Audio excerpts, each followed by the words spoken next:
निजी स्कूल तो सरकार से ऊपर हो गए, तो ऐसे में फिर जिम्मेदारी किसकी है? अगर ये मनमानी हो रही है, लूट हो रही है, तो अभिभावक जाए तो जाए कहां, किसकी तरफ देखे? राकेश राठौर जी, क्या अभिभावकों को भी कोर्ट का दरवाजा खटखटाना पड़ेगा? आपसे क्या उम्मीद की जाए?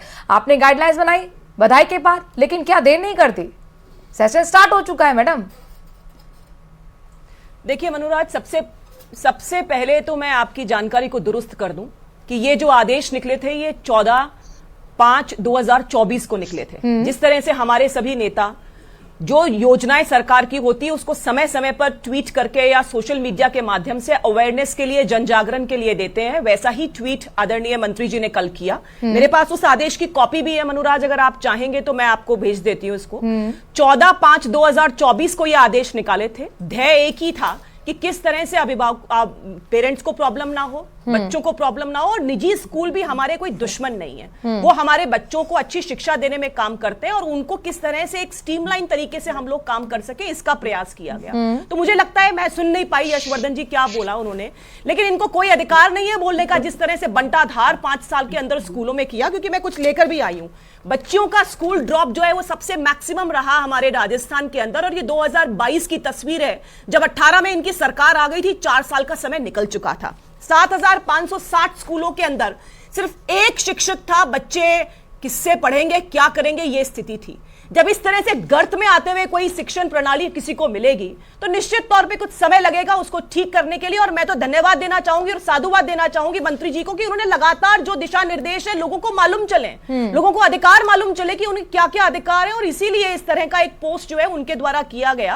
अभी अप्रैल का महीना शुरू हुआ है, 4-5 मुझे लगता है 8-9 तारीख से सेशन स्टार्ट हुए हैं निजी स्कूलों के, और उन्होंने ये जो दिया है, राखी जी, किया है, आप जागरूकता की बात कर रही हैं, तो जागरूकता पहले अगर मार्च महीने में हो जाती तो क्या नहीं लगता बेहतर होता? 80% अभिभावक किताबें खरीद चुके हैं। लगातार ट्वीट पे ट्वीट, मैडम अगर आप जाएंगे सोशल मीडिया पे तो अपना दर्द बयां कर रहे हैं। मैं भी एक अभिभावक हूं, मैं भी 16,000 की अपनी बच्ची की बुक्स लेकर आई हूं। और राखी जी, आप एक नेता के ना तौर पर, अभिभावक के तौर पर बताइए, निजी सवाल होगा, आपके भी बच्चे स्कूल में पढ़ते होंगे, कितनी की किताबें खरीद के लेकर आई?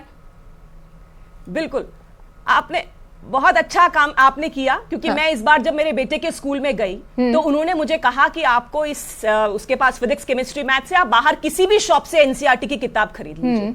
और ये पहली बार हुआ। मेरा बच्चा 11th स्टैंडर्ड में है और अब तक कभी ऐसा नहीं हुआ कि मुझे स्कूल से किताबें हर बार लेनी पड़ती ही थी, चाहे वो 8,000 की हो, चाहे वो 9,000 की हो, वो 5,000 की हो, लेकिन इस बार पहली बार हुआ। और मैं नाम बताने को तैयार हूं, आपने बहुत अच्छा सवाल किया। यही बदलाव हम चाहते थे। आप लकी होंगी, ऐसे मैम कई एग्जांपल है, मेरे अपने घर के एग्जांपल है मैडम। सिबलिंग्स पढ़ते हैं और अगर वो बुक्स पुरानी लेकर आ जाते हैं तो स्कूल मना करता है, डिनाई कर देता है कि पुरानी बुक्स नहीं, सिलेबस चेंज हो गया, हमारा सेट लीजिए।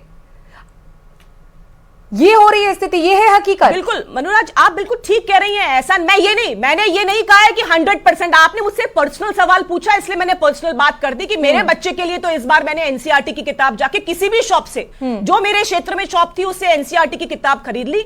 लेकिन ये बदलाव अच्छा बदलाव है। मैं ये बिल्कुल नहीं कह रही हूं कि 100% काम हो गया है, लेकिन जिस तरह से अभी बदलाव आ रहा है, जिस तरह से गर्त में पूरा 5 साल रहा, चाहे वो रीट के एग्जाम्स की बात हो, चाहे वो बिरला ऑडिटोरियम का शिक्षकों को ट्रांसफर पोस्टिंग के लिए पैसे देने की बात हो, उस गट से बाहर निकला है राजस्थान। और निजी स्कूल जो है उसको दुश्मन की तरह सरकार नहीं देखती है, वो देखती है कि वो हमारे साथी कैसे हो सकते हैं, वो कैसे हमारे शिक्षण व्यवस्था को इंप्रूव करने में योगदान कर सकते हैं। और एक मनोराज, एक बात बताइए आप मुझे, आपने अंग्रेजी माध्यम के स्कूल खोल दिए, बच्चा ना हिंदी मीडियम का रहा ना अंग्रेजी मीडियम का रहा, किसी भाषा को समझ नहीं पा रहा है। और ये कहा जाता है कि मातृभाषा के अंदर सबसे अच्छी शिक्षा हो सकती है। अगर आपको इंग्लिश को इंट्रोड्यूस करना है तो फर्स्ट ग्रेड से कीजिए, तरीके से कीजिए। मैं मानती हूं इंग्लिश एक ग्लोबल लैंग्वेज है, सबको सीखनी चाहिए, लेकिन बात इस बात की है कि आप व्यवस्थित तरीके से काम कीजिए। आज महात्मा गांधी स्कूल की एक और मैं बताऊं आपको कि ये व्यवस्था थी जब इनकी सरकार थी, और ये न्यूज जो है वो 11-21 की है, 11वां महीना 21वां साल। ये न्यूज में लेकर आई हूं क्योंकि यशवर्धन जी को याद दिलाना जरूरी है कि जब काम अच्छा किया जाता है तो बच्चों के भविष्य के लिए राजनीति मत कीजिए। जब अच्छा काम हो रहा है तो कम से कम इसको सपोर्ट कीजिए कि आदरणीय मंत्री जी लगातार इस बात को अवेयर करने के लिए, लोगों को बताने के लिए। और मैं एक बात और कहूं, वो जमाना भी हमने देखा है कांग्रेस कार्यकाल के अंदर कि आखिरी में सेशन खत्म होने में था, एग्जाम शुरू होने से पहले किताबें बंटती थी, और हमने रिकॉर्ड बनाया इस बार कि 5 जुलाई 2024 को एक साथ मंत्री जी ने सब जगह किताबें डिस्ट्रीब्यूट की। सेशन स्टार्ट होने से पहले अगर स्कूलों में टीचर नियुक्त हुए या नहीं हुए, हिंदी इंग्लिश मीडियम का सवाल आज नहीं है। उनको appreciate करना चाहिए। आज सवाल गाइडलाइंस का है जो आप लोगों की तरफ से जारी की गई है, उसी को लेकर हमें समझने की कितनी इफेक्टिव जमीन पर जाकर होंगी। हाँ। क्या स्कूल बीच का रास्ता नहीं निकालेंगे? चूंकि यशवर्धन जी तो कह रहे हैं कि आप ही की तारीफ कर रहे थे, मुझे लग रहा है कि शुरुआत में शायद आप तक आवाज नहीं पहुंची, वो आपकी तारीफ कर रहे थे। वो कहते कि वसुंधरा सरकार ने 2017 में इस तरह की गाइडलाइंस बनाई थी जो इंप्लीमेंट हो रही है और हमने भी इंप्लीमेंट की थी, लेकिन एक्चुअली वो इंप्लीमेंट हो नहीं पाती सही से।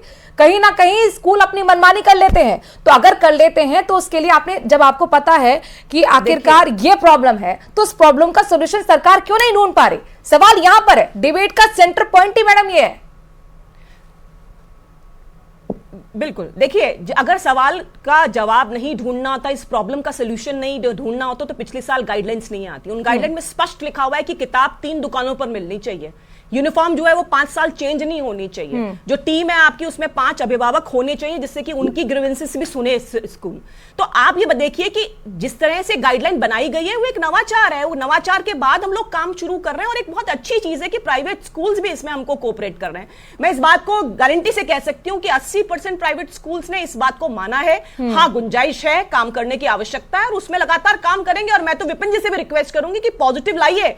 अभी अभी ये बोल रहे हैं कि महावीर जयंती वाले दिन स्कूल्स खुले थे और स्कूल्स खुलने के बाद उन पर एक्शन भी हुआ, उनको नोटिस दिए गए हैं। तो जिस तरह से सरकार लगातार काम कर रही है, जिस तरह विपिन शर्मा जी भी हमारे लिए सहयोगी ही हैं, वो हमको हेल्प करेंगे तो हम निश्चित तौर पे सरकार अच्छा काम करेगी।